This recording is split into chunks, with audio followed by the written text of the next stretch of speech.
你有没有一个经验，就是你骑着车看到一个绝美的景色的时候，你会脑中一片空白，就这样看着这个景色，静静的待在这里，时间好像都停在这边一样，而你的身心好像都被疗愈了。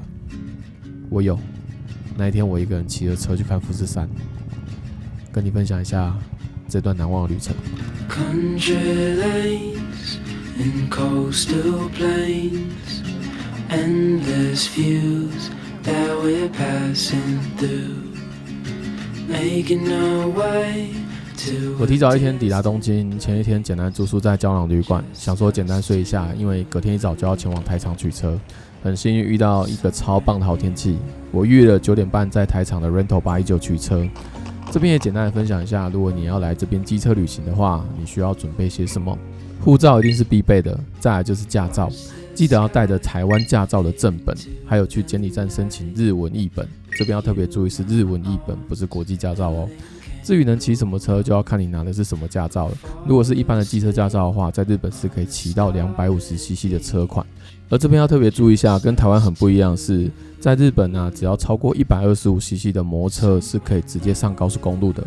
不过，如果你像跟我这次一样要骑 W800 这种大排气量的重机，那你还是要准备大型重机驾照才可以哦。千万记得驾照正本跟日文译本一定都要同时带着。而我这次租车找 Rental 819呢，主要也是因为它是日本最大的机车租赁连锁店，全日本的据点很多，服务跟车况也都相对稳定。预约流程其实也蛮简单的，他们的官网就有繁体中文的界面，所以你可以在网络上直接选好你要取车的地点、时间，还有你想骑的车，就可以看到预估的费用。而线上完成预约之后，到取车那一天到店付款就可以了。至于费用的部分，给大家一个概念，价格通常是看排气量做分级。像我这台 W800 大排气量，租24小时日币大概在14000左右，折合台币大概在4000。不过最后还要再加上保险、油资、ETC 等相关费用，所以整段旅程结束之后再帮大家做个总结。但如果你是租用个 125cc 这种极巨的摩托车的话，价格大概就在6000日币，折合台币大概1200左右。所以实际价格还是要看你的车种跟当时的汇率来综合计算。这边就给大家一个参考。这边最后再给大家一个小提醒，在 Rental 819这边呢是可以寄放行李的，所以你可以预先把你要携带的行李先整理好，才不会在租车的时候花太多时间。整理好之后，我们准备出发吧。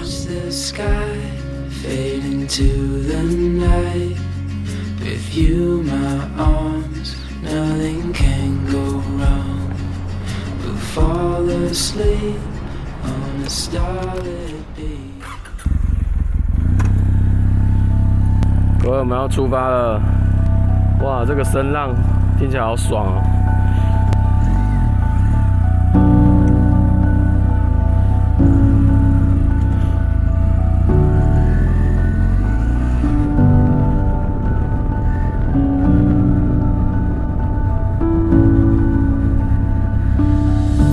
哇，我现在我真的是就是很难讲我心里面的感受。我第一次在日本啊骑重机耶！我之前都是开车自驾这样，第一次在骑重机，我刚刚 setting 了半个小时，就是希望能够装备啊什么都不要有问题哦，也要做好万全准备，因为我还要拍摄。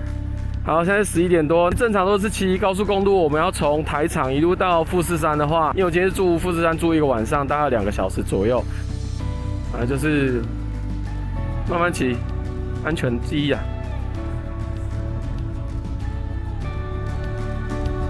习惯一下。终于我正式上路了，相信在看影片你也感受得出来，我真的是非常非常紧张啊！在日本自助旅行自驾了很多次，但是骑重机真的是第一次啊！而这几年在日本自助旅行南来北往，其实我一直都觉得日本的路况开起来是很舒服的。但是待会我们即将骑着重机上国道，这真的会是一次初体验，也是在台湾没有过的经验，有点紧张。但也非常非常的期待。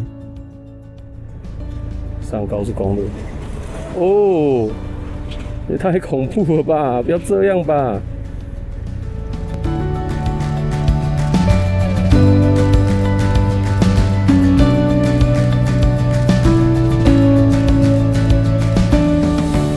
ETC 专用，在日本三国道一定会先经过收费站，重机也是一样。你有2个选择，一个是选择现金付费，或者是用 ETC 付费。重机其实也是可以装 ETC 的，所以我非常强烈建议一定要装这个 ETC 卡，才不用停下来缴费付费，很麻烦。装个 ETC 卡，保持时速在20左右，就可以轻轻松松经过，真的会比较方便。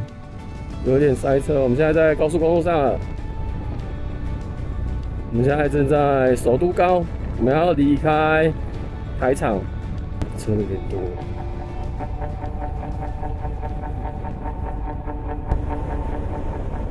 好，我们现在这个应该是这是海底隧道吗？台场，因为台场是在外面这边外围这里。当我正要离开台场的时候，首都高的湾岸线会有一段是在海底里面的隧道，这时候有点奇怪，我发现我的 GPS 完全不会动原本以为是一时的，但是后来发现，这时候我好像开始迷航了。而我现在的位置呢，就在首都高湾岸线的海底隧道里面。过这个海底隧道真的是一个蛮特别的体验。而正常来说，过完隧道之后，我要转出右边往富士山的方向移动。那如果我 miss 掉这个路口会怎么样呢？如果持续往下，我就会去到了羽田机场。不会吧？真的要去机场了吗？真的不要像我这么白痴，骑来空港，真的白痴好，我现在要绕一圈羽田机场，然后再回去骑错路就是这样，真的白痴好啦，我们来逛机场啊！你有骑机车来过机场过吗？我第一次。看一下，怎么走？不要再走错了。要绕出去是吧？好，然后绕一圈回去。好，我现在绕一圈回来了。然后呢，现在我要往这个，其实我都看不懂。我现在都是大概就是看方向走。现在我们要绕出去，都心环状。我觉得骑平面道路我都觉得 OK。我最紧张的是骑日本的高速公路，因为真的是过于复杂，你知道吗？要会对，右边右边吗？这边吗？这边对。一直在看方向、看位置、看对不对。好，没错。对，我们回到正轨了，就是这一条，走，顺着道路走。好，隧道。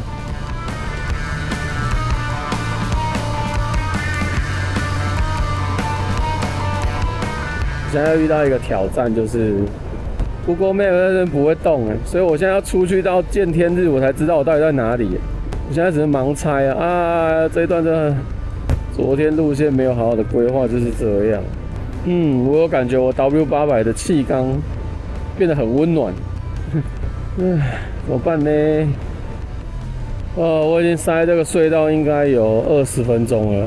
然后因为 W800 的气缸在怠速的情况之下非常非常热，我现在下面像在烤小鸟好像是在匝道口有事故吧，整个绵延的很长。我决定我们先下出口好了，然后我先走平面道路，因为这一段我刚刚看整段在塞，所以我打算先出去西池带，先出去好了，不然真的没办法。来走一下一般道路好了，不然我现在都不知道外面是什么状况。这个温度差很多一出到这个出口温度差很多。这个温度比较舒服，我的脚终于没有像在烤腿的感觉。要停下来确认一下，到底是方向对不对？是的，就这样，我大概快11点才离开台场的 Rental 819，一直到现在快12点半，我还在东京，就这样子一路迷航，一路塞车所以我后来决定，我先下匝道，先找一下路，把路况先处理好。打算呢，我们先走一般的平面道路，等到近郊我们再上高速公路好了，不然这样下去真的不是办法。而我今天其实心情非常的亢奋，也非常期待今天的行程，但是真的是搞太久了，到现在已经12点了，我还没吃早餐，还没吃午餐，所以呢，我打算边走平面道路，找一个近郊便利商店，我们休息一下，吃个饭，再上路吧。我现在停在路边吃 7因为里面没有位置，所以坐在路边吃饭。还有我的猪排冻，还有跟我的Autobike摩托车。好了，就坐在这边简单吃个东西，然后等一下就上路。OK。当我正准备要吃饭的时候，一个日本阿伯从便利商店走出来，一直在看着我的车，还用日文问我这是 Kawasaki 吗？而我就用我很破的日文跟一点点英文跟他说，是的，这是 Kawasaki。突然隔壁的司机大哥也问我说，他有一样的一台车他还给我看了他机车的照片，还问我说我是来日本骑车环岛吗？我说不是，我是租这台摩托车来日本旅行的，我要去富士山。这个时候我觉得好有趣哦，这台车好像引发了很多日本人的好奇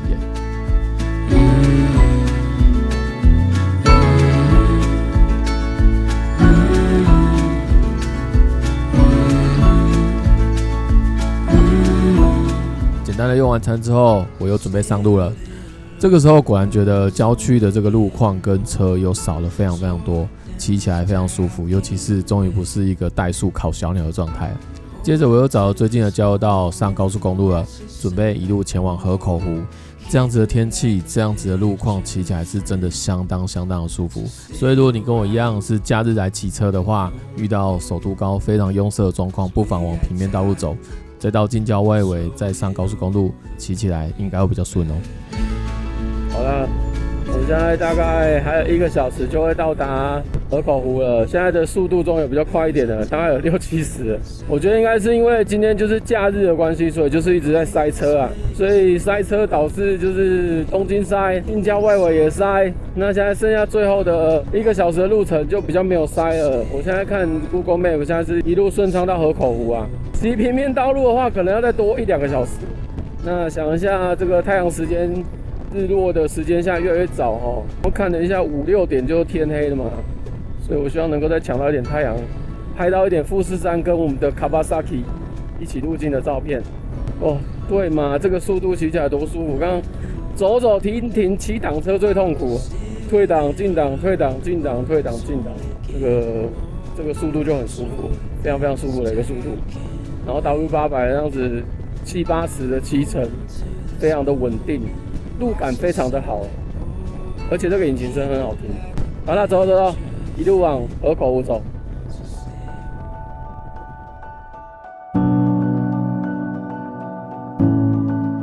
相较于骑乘在都市区的首都高，骑乘在近郊往富士山的路上，这边其实非常的美，群山环绕，经过一个又一个的隧道，还会经过几个很美的大桥。过没多久，前方出现了一些惊喜。看到富士山了！富士山，富士山嘛，看到了！在那里，好近哦！哦，好感动哎，不知道为什么骑机车看很感动哎。开车也是很兴奋的，但是骑车的感觉完全不一样哎。哇！我的富士山，富士，哇，今天天气很好哎，还是有盖雪哎，很漂亮。哦，太美了吧，好幸福哦！骑在这种路上，然后看着富士山，边骑边看哎，哇，好幸运！而且我们时间控制还不错，就是上高速公路是对的。你如果时间赶不上，你还是上高速公路。我本来想要骑平面道路，但是真的时间会来不及，最后是氪金的，因为你知道日本的高速公路的料金是不便宜的啊。好啦，决定氪金，看到美景，值得啦，估计值得，好美哦！每次要来看富士山，都不敢抱太高的期望。因为要看到完整的富士山露出白头，这样的景色真的是可遇不可求。今天看起来万里无云，一整条路的远方就是富士山美景，有一种一整年的运气都用在这个时候了。眼前的这个视角应该是我今年骑车视角中最美的一段，好难忘。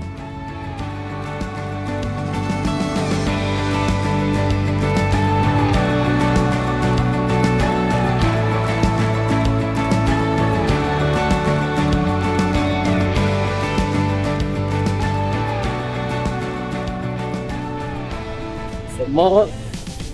这边竟然积雪，现在这边积雪。Oh my god！ 那我现在骑车要小心哦，这边的积雪，下去了。啊，这边现在积雪，天哪！这要小心，感觉温差是蛮大。下交道到了，真的山坡这边有积雪。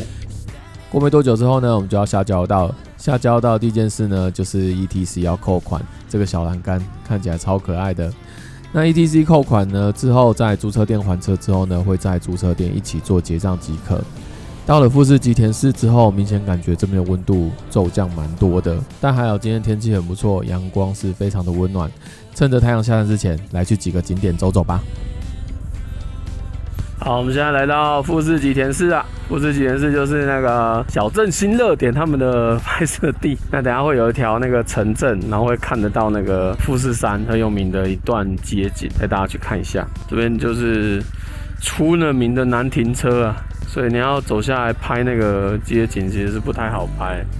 但骑车也许有机会用360来拍。这边哇，这边就是老富士。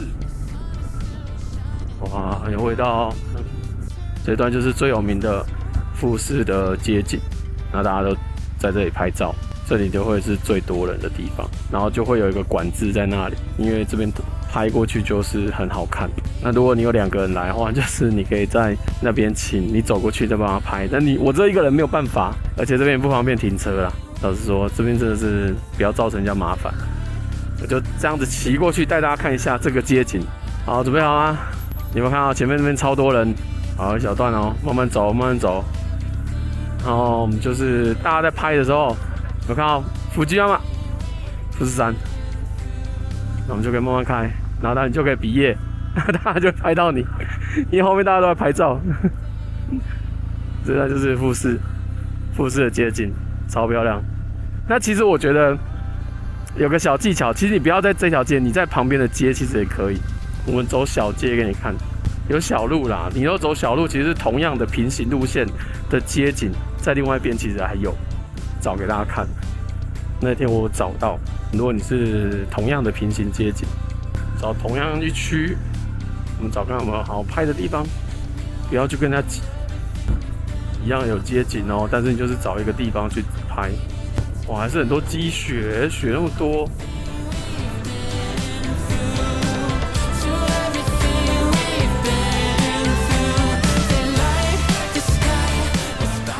富士吉田市的街景真的非常的热门，如果不想跟人家挤的话，也可以走进巷子，在平行街道里面也可以找到惊喜的拍摄点哦。这个地方就没有人，拍起来也有富士山街景的感觉哦。哇，有看，那这边其实都不太能停下来哦，所以你要拍，你看刚刚那个，其实这个景是最漂亮没错，但是就是它没办法停下来拍。你看这样子其实险象环生，有没有看？停下来拍就是蛮危险。哇，这就是富士山的街景，然后前面就会有个金鸟居。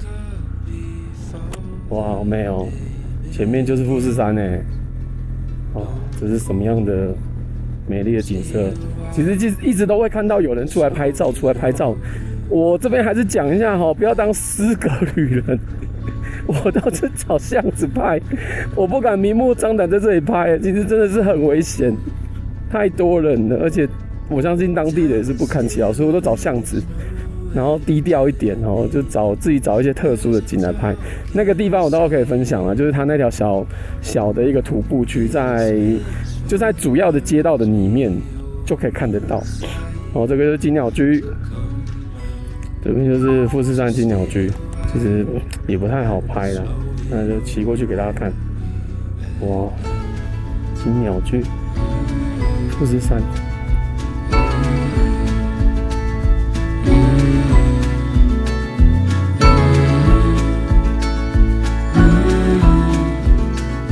离开金鸟居之后呢，本来想说往河口湖移动，慢慢去湖边看看，可是想说已经非常晚了，夜色也慢慢黑的。那最后我们就去河口湖车站周边看看，带大家去看一个附近很特别的一个 7-Eleven。河口湖车站，好大的 7-Eleven， 这边就是一个很大的 7。那这个就是 7-Eleven 富士山。其实再往前骑就可以看到富士山下很有名的 Lawson， 不过那边的观光人潮真的太多，拍照人也太多，还因此当地的管理单位因为这样子用黑布遮起来，以防大家为了拍照任意的穿越路口，非常的危险啊。但我觉得在之前的这个 Seven 也很烦，人很少，拍起来也很不错哦。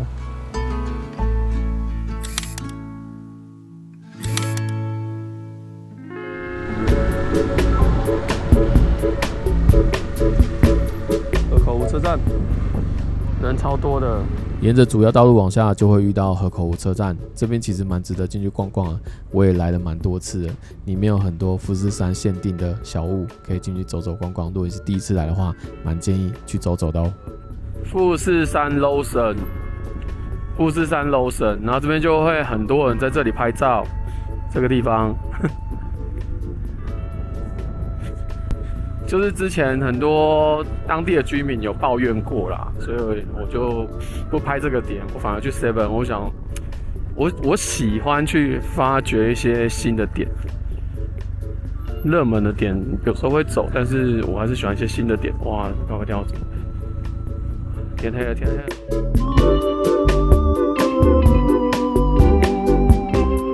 河口湖附近的店都大跟什么一样？你看这个松屋。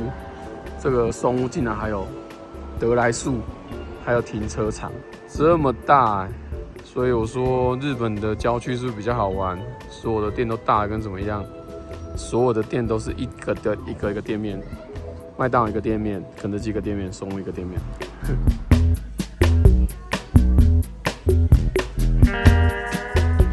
每次我只要看到有松屋，就是不二的选择，就是松屋。来那么多次哦，就是。虽然说我也会尝鲜，但是不知道选什么，就那几家。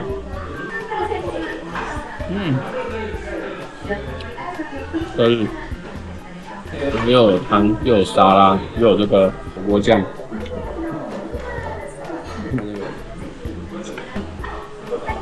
主要就是停车还是要停在看得到的地方。我刚刚停在窗边，所以我都看得到，因为我懒得把行李再卸下来。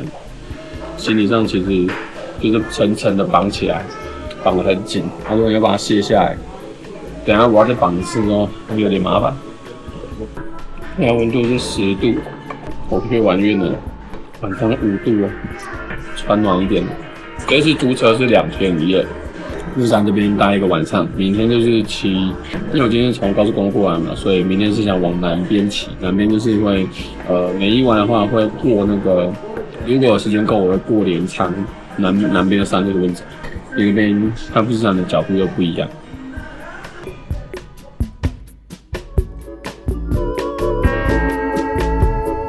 饭店就在这里，这个 Noborisaka。哦，这边其实蛮热闹的，还有寿司郎 Sukiya。哦，那这个饭店听说如果角度不错的话，会看到富士山呢。等一下，我今天分到的房间不知道是什么。到。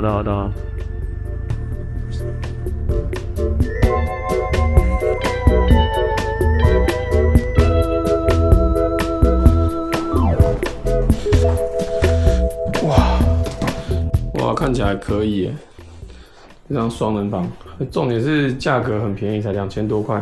听说部分的房型是看得到富士山。不知道这看得到吗？黑麻麻的，不知道是不是在这边。整个还不错啦，然后一样就可以换浴衣，所以是不是又可以大浴场？又有大浴场，看厕所，哇，还不错哎，厕所也是干干净净的。我刚刚看了一下，它在 Agoda 跟那个 Booking 的分数都很高。重点是这个房间应该放2个行李箱还可以，但是骑车也不用放行李箱。那刚刚停车的部分，它有一个摩托车可以停车的地方，所以停车也还 OK。那基本上在富士这边，基本上饭店都有停车位，车子也都会有，因为这边就比较偏郊区嘛。好了，早点休息，今天就到这边，明天继续富士骑旅。OK， 晚安。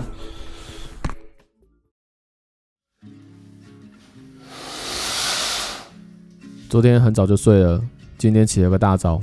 相较于昨天看不到任何东西的场景，打开窗帘的这一刻，我整个吓傻。这窗景直对着富士山，而且今天的天气大好，万里无云，富士山好美啊！ Making our way to a distant place, just us two, somewhere new.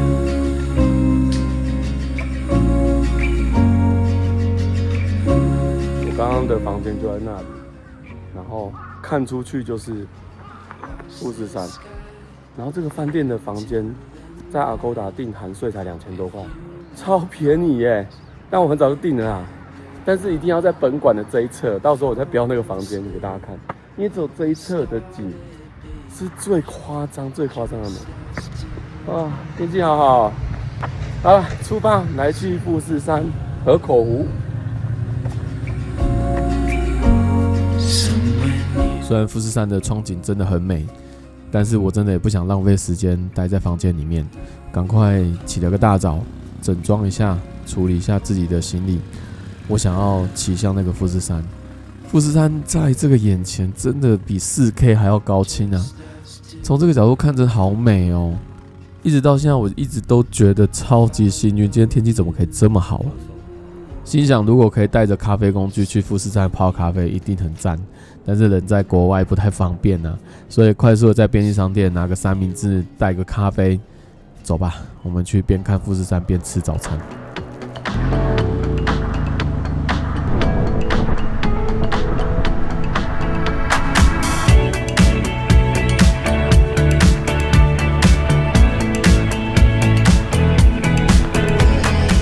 前面就是河口湖啦，今天天气也太棒了吧，一望无际耶，完全没有云耶，很舒服。前面就是河口湖大桥，会穿过河口湖，然后我们等一下去河口湖的对面，然后有一个地方可以往回看富士山。那如果是一早来的话，清晨会有倒影，现在这个时间可能没有倒影。好了，我们要穿越河口湖了。然后我们现在在河口湖大桥，哇，看到吗？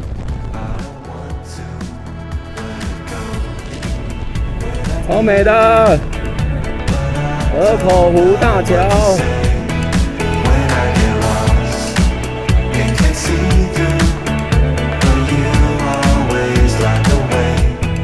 空气是冰冰的，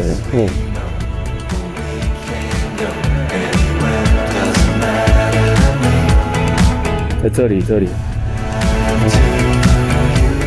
富士山有看到吗？这个地方有一个可以停车看富士山的地方，就在这里。穿越河口湖大桥之后，再转进一个隧道，就会来到这个我觉得超级棒的欣赏河口湖跟富士山的绝佳位置，而且它还是一个免费的暂时性停车场，所以在这个地方待在这边喝我的咖啡看风景，哇，真的是很享受哎。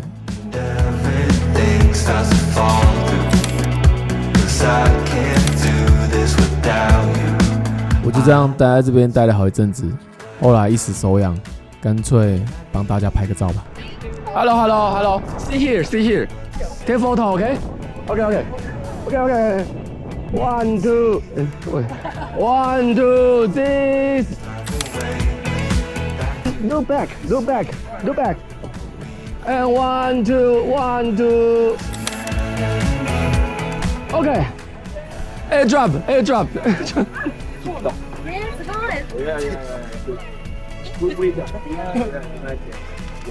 Thank you. 我又帮陌生人拍照了，因为这个景太漂亮。好，出发了。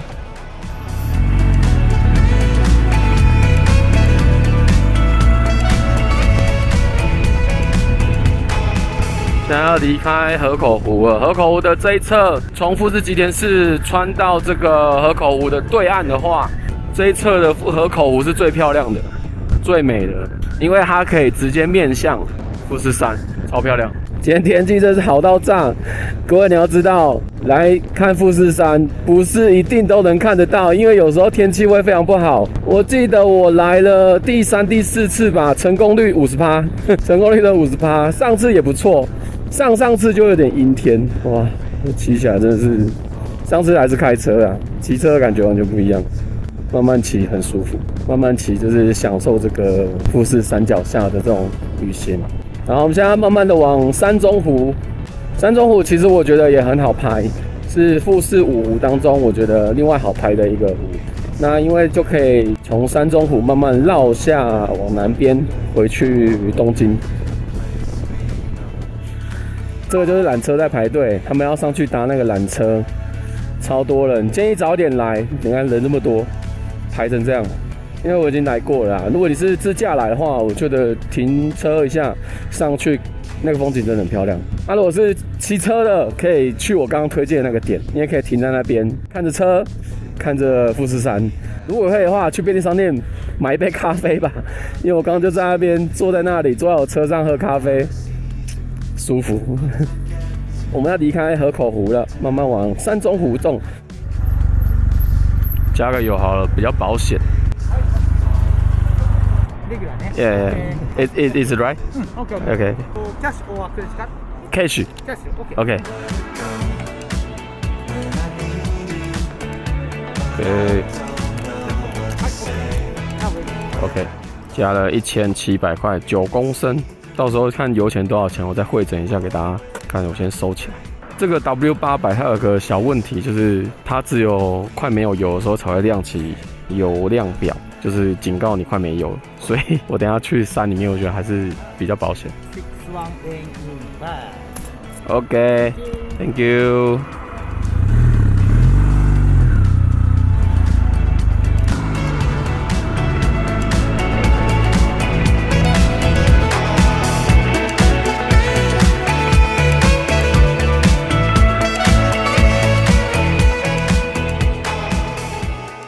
接着慢慢离开河口湖，沿着138号公路往山中湖前进。而这段路也给我了这趟旅程很特别的一个惊喜。原本看着周遭有积雪，心里还有点担心路况，但还好今天天气真的太帮忙了，万里无云，太阳洒在身上是非常温暖舒服的。看着这个路面，公路上没有积雪，非常利落的柏油路，但视线的两侧是地面积雪的森林。我就这样骑着W800，在温暖的阳光下穿越过这座银白色的森林里。这种强烈的对比，路是干的，身体是暖的，但眼睛看到的是北国的雪景。哦，这体验真的太梦幻了。两旁都是雪，各位，你看到两旁都是雪，我在雪中骑车，这种感觉真的很舒压，我不会讲，就是非常舒压，就看着白雪这样。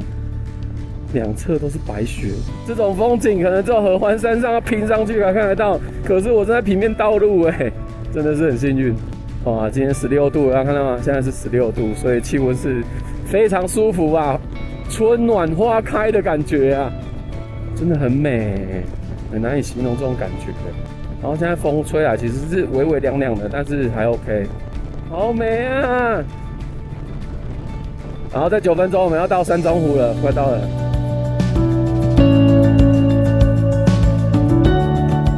接着我转进山中湖，之前自驾旅行就来过这里，但这次骑了 W800就地重游，感觉完全不一样。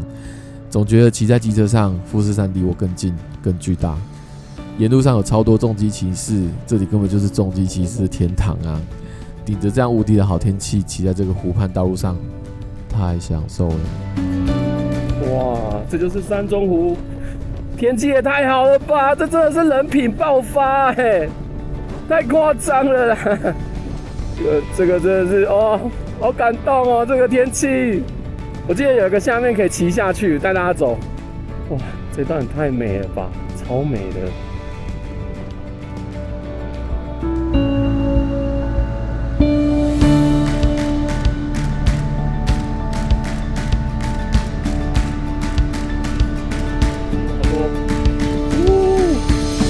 哇，酷！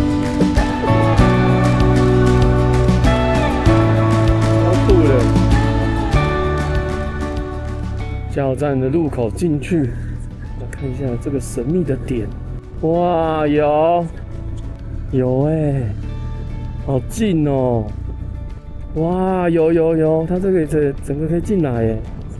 哇，很美，这个地方很美。哇，真的哎，好酷哦！可以骑在下面来，就只有这一块了吧？好赞哦！而我就这样骑进去这个沙洲，眼前就是山中湖畔，后面就是富士山。这段景色应该就是我这段旅程当中看到最美的一段风景了。当下的我有点说不出话来，就这样静静地站在湖岸旁，看着眼前壮丽的景色，好难忘。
不知不觉我就在这里待了将近1个小时，透过相机的观景窗，不只记录下无敌的富士山美景，还把这边的悠闲一起写进了记忆卡。甚至这里的湖畔还会看到天鹅优雅的游泳，画面真的很不真实啊。陆陆续续还有很多的重机骑士会骑进来，但是大家都很有默契，没有喧哗，每个人就是静静的把车停好，静静的待着。这边的宁静，这边的氛围真的太棒了。说实话，要不是因为要赶路回东京还车，我真的很想来这边好好的待1个下午，这边实在太舒服了。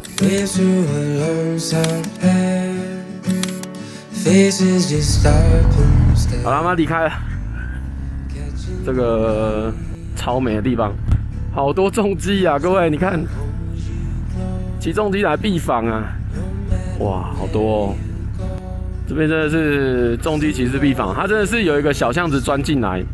山中湖的话，你会看到有一条路，事实上是只能骑脚踏车跟走路，所以唯一一条能够这样子拍的，就只有这边。哇，还是很美。今天真的是人品爆棚啊，各位，也太漂亮了，美到那种舍不得离开耶。好，慢慢离开山中湖了，拜拜。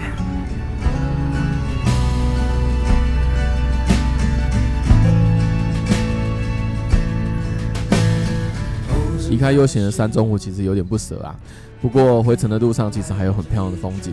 回程呢，我走了730公路往山里面去，这边呢可以一路通往到东京，而在这段路程上其实还有很多很漂亮的风景哦。这个地方吗？有一个观景台，是不是这里？啊，是这里。哇，有一个观景台，有看到了。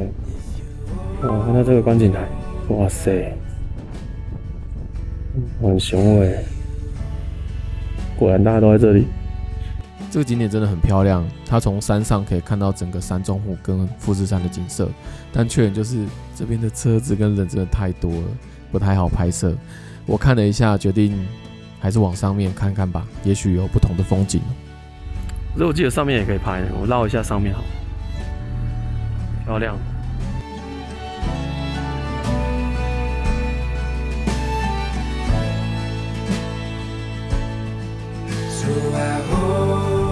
现在在融雪，哇，前面就是富士山欸，各位，好酷哦！离开观景台后，接着往上继续骑，又是一段不同的风景啊。这时候富士山会在我的右侧，接着慢慢的到我的身后，而前方这一段是一段非常的笔直道路，一路的往上。原来这边看富士山也很美，而且人比较少，很多的车子也停在这边观看着富士山。我也在这边发现一个不错的地点，从这个角度观看着富士山，又是一种不同的风景。Catching no light, so I hold you close, no matter where you go, through all the rain and snow, be close behind. 那边就是山中湖，我们正式要离开了。接下来我们要慢慢的往这个就是赏樱的地方去，南竹饼市走。好了，走，go go go， 都一路都在融雪啊。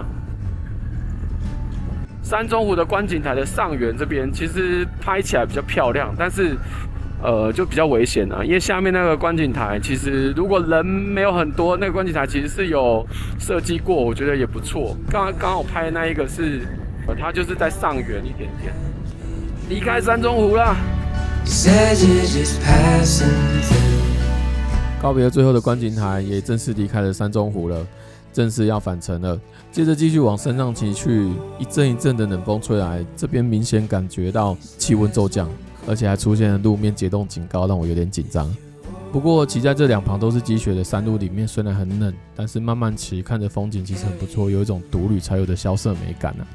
这条路呢，原本是730里公路，接着衔接到后面会变成147公路，一路往南会来到一个叫小山顶的城镇。我刚骑到这边，第一个感觉是，哇，怎么那么安静啊？安静到我一度以为这边会不会是一个空城？有种好像路上整个街道上都没有人的感觉。路上都没有人耶，完全都没有人，他都在家里吗？刚进入到城镇的时候，整条路上真的好像就只有我一台摩托车，一直到下面主要道路区才看到，原来这边还是有人啊，只是大家都挤在这边。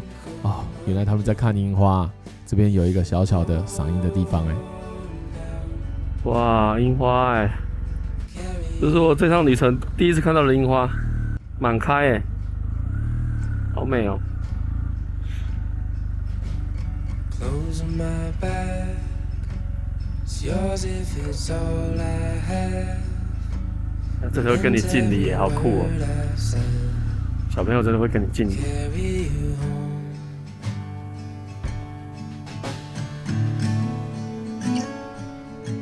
这时候呢，时间已经不早了，原定行程想要骑到镰仓，可能要放弃了。所以呢，我决定放慢速度去探访富士山口袋名单的最后一个秘境了。这条路呢很特别，有一个很特别的名字叫金太郎富士见。而这个秘境位置，我也是找了资料，看到一个 YouTuber 影片才找到的。慢慢离开小城镇之后，一路往山上骑去，两旁是高耸的林木，整条路像是被森林包围一样。穿越在这个树林里面，路很安静，心也很安静啊。这种骑乘的节奏感非常的舒压，就这样一路骑到一个大转角处，哇，突然有一种海阔天空的感觉。的一条路线是这里吗？是哎，好酷哦！而且是没有人的，哦，酷哦！富士山路口进来，哦，真的哎，这是一个观景区哎，哇，没有人哎，包场哎。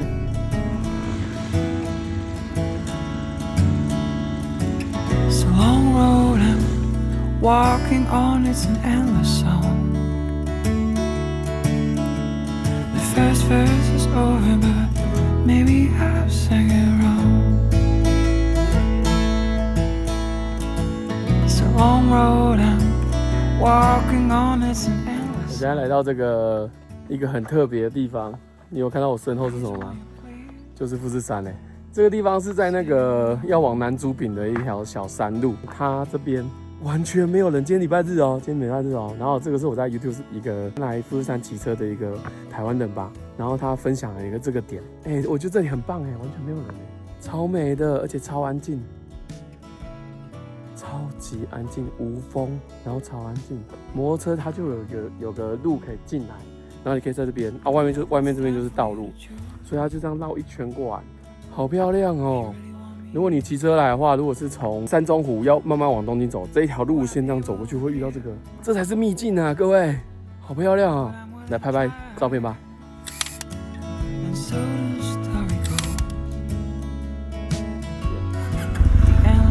好了，我们往竹饼走喽，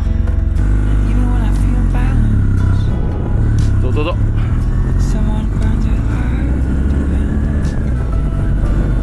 慢慢回程。这边呢就往神奈川。离开这个观景台之后，也意味着我正式走出了富士山的视线范围了。回程往上骑的路上，其实还经过一个蛮特别的地方，叫四岩之丘公园。那里其实看起来也是一个很棒的点，但是天色真的不早了，我就不再贪心了。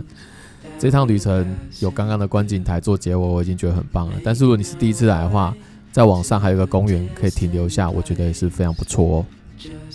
回想这2天啊，真的很像在做梦一样。从昨天抵达高速公路第一眼看到富士山那种兴奋，接着去了富士山的商店街朝圣，晚上睡在富士山旁，早上醒来被美丽的窗景给感动到，在河口湖畔吃早餐，接着去山中湖享受最悠闲的午后。要离开的时候，用这条365县道金太郎富士见做一个结尾，真的很完美了。而这一整路啊，都有满满的富士山陪着我，加上这种无敌的好天气，这一趟公路旅行绝对会刻在我的记忆里面很久很久。这也算是我自己的一个圆梦行程了。骑了这一台我自己很喜欢的达800，整整2天，用身体去感受日本的道路跟风，拍了很多很喜欢的照片，记录下当时的感动。这一切真的非常非常难忘。也许你会问啊，这一趟的重机旅行要花多少钱？但我脑海常常会浮现那一句：你的青春还剩多少年呢？有时候真的不用想那么多，只要负担得起，身体还可以，就去看看世界吧。也许等我老的那一天，我不会是最富有的人，但我肯定会有说不完的故事可以跟你们分享。对我来说，这样就够了。你们觉得呢？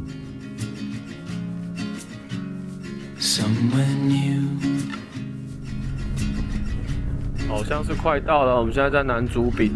那这边有一个赏樱的景点，好像很厉害，好像快到了，是不是？哦，有，我看到了，哇塞，我看到了，哇，在那里，好满哦，哇！从山中湖往南要回东京的路上，会经过这个南竹饼市。现在正值3月的下旬，这边樱花盛开啊！东京市区内还有富士山，樱花还没开，但这个地方已经盛开了。回东京之前，带大家来看看樱花吧。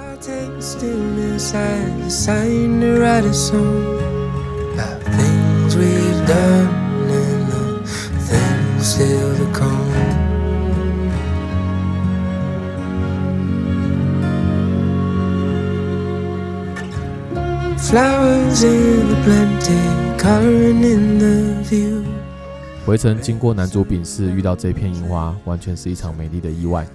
前一晚我就在想，既然要回去了，有没有机会在近郊碰碰运气，找到一些盛开的樱花呢？结果在地图上就找到这个地方，一到现场，哇，这根本走进日剧的现场里吧？你看这个合体步道，整排盛开的樱花，再搭配上落下的夕阳金光，这不就是日剧男女主角在散步时最经典的那些画面吗？真的好美哦！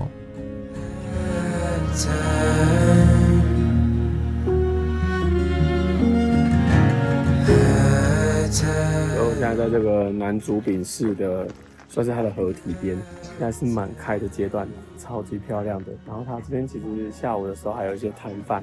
那我摩托车骑到旁边，刚刚那个交管人员跟我讲，旁边可以停一下，所以我刚刚就骑在旁边停一下拍几张照。那这个可以一直走到前面去，整个河堤旁都是樱花，超美的。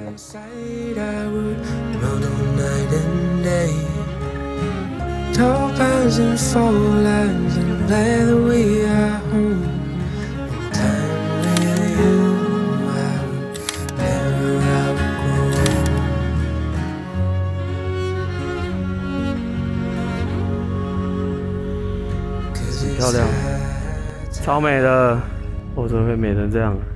满开，慢慢回程啊，2个多小时就到东京，但是我就是怕说中间又一下塞车一下什么的，所以这个时间有时候也不太准。好啦，走了，回程了。夕阳、樱花，夕阳与樱花的美景，是不是有点浪漫？我们要回程了。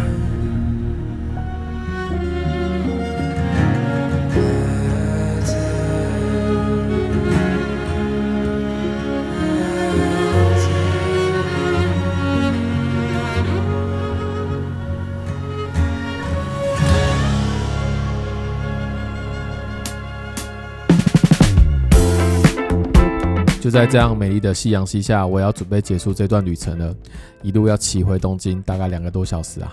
这2天下来跑了很多富士山的美景，最后还能在东京的近郊意外发现这个樱花，做一个结尾啊。也在好天气的加持之下，让这段旅程几乎是完美。原本想去的镰仓虽然无法到达，但这样子的遗憾就留给下次吧。在影片结束之前呢，我也想跟大家聊聊一下实际的花费，因为我也一直被人家询问这个问题啊。这次呢，我是来东京工作的，所以机票是省下来了。但是如果大家要来这边玩的话，以樱花季的东京来回机票的话，大概落在1万5左右。如果你提早买，甚至有可能买到1万2左右的漂亮价格哦。接着呢是租车的费用，这2天租的这一台 Kawasaki W800， 租金呢总共是36190日币。ETC 的租借费加上过路费呢，总共是4640元日币。油资的部分总共跑了322公里，油资总共算下来是3315日币，所以全部加起来的话就是44145日币。不过也因为 W800 它的租金本来就比较高，所以如果你是租一般的 125cc 的话，其实价格可以再便宜很多啊。相较于交通，住宿反而让我很惊艳。那一间拥有超棒窗景，醒来就能够看到富士山的饭店，在 Agoda 含税含手续费定下来只要2366台币 ，CP 真的超级高。另外在这边也要特别提醒一下大家，租车回程的时候一定要多预留点时间，东京市区是很容易塞车的。还有记得要留一点找加油站的时间，因为必须要满油还车哦，这样才是完成还车的手续哦。我这次的回程就意外遇到一个大塞车，真的非常好险，压在最后一刻赶上。大家不要像我一样把时间抓太紧，心脏真的会受不了。而我这2天所骑乘的机车旅行路线，我也会汇整地图放在资讯栏，有需要的话可以去看看，别忘了收藏起来哦。以上就是这次2天1夜富士山重机骑旅的所有分享。2天下来，我觉得用这些钱圆一个在日本骑重机追富士山的梦，你觉得贵吗？对我来说还蛮值得的，毕竟钱再赚就有，但是能够像这样与神山独处，热血骑乘这样子的回忆，一辈子应该都很难忘吧。谢谢看到影片最后你，如果你喜欢这样子国外骑乘的影片、重机旅行影片的话，别忘了留言告诉我哦。以上内容与你分享，如果喜欢我的影片的话，别忘了帮我按赞、订阅、分享，开启小铃铛就会收到新影片通知。我是 Kenji 老王，我们下次影片见。